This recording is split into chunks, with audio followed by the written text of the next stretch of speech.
If you're a first year teacher and you're going, well, I don't know what to do, this might be a good place to start and have a little listen talking about putting together concert things for your school. It will happen. It will need a lot of planning, but with planning, it can go wonderfully and be a great experience for everybody.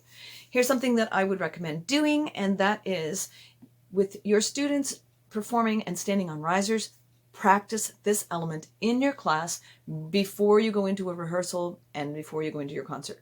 So I have risers that I set up in my classroom. It's not the whole set, but enough for one full class to stand on the risers.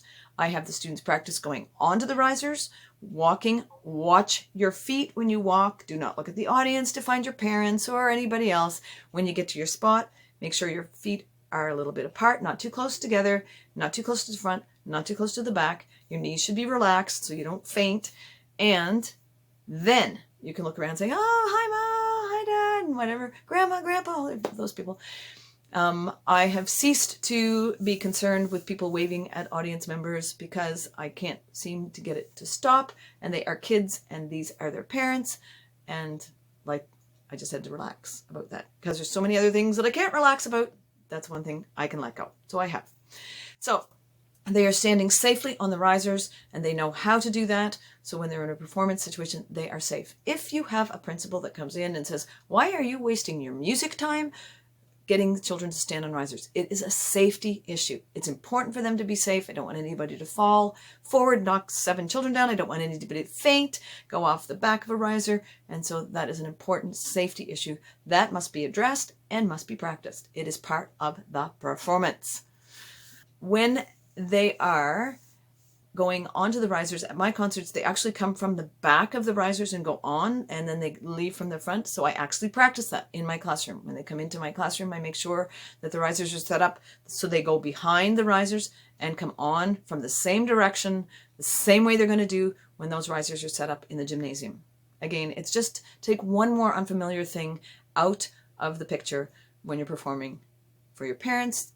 You don't want them to be all concerned because they don't know how to stand on risers, right? We also practice what they're going to look like when they're standing on the risers, so the hands by their sides, and they're not going to be turning around, and they're going to be able to be seen by the audience.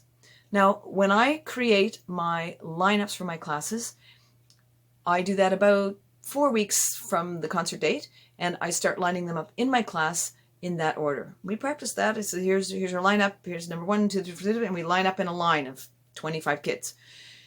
They are going to be in 3 rows to stand on the risers, and so I need a line leader for row 1, line leader for row 2, line leader for row 3, and they know who those line leaders are. The kid that is the line leader needs to know, you need to know, but the classroom teacher just needs to send them 1 to 25. There will be one student in every class, trust me, who will know what that line is supposed to be, even if the kid that's next doesn't know. So there'll be some child that'll say, you're supposed to be next, you're supposed to be next. So you shouldn't have to help them after about 2 or 3 classes. And the teacher in the classroom shouldn't have to help them get lined up. They should be able to be responsible, to know who the person is that's ahead of them, and to come in the order that you want them for their lineup. But I do send a list to the classroom teacher so that they can help if they feel that they need to do that. And I do that so that about 2 weeks before the concert, every class, when they come, they should be in that lineup. And again, it just takes one more unknown out of your list of things you have to accommodate and plan for. And so the kids come and they know how to do that.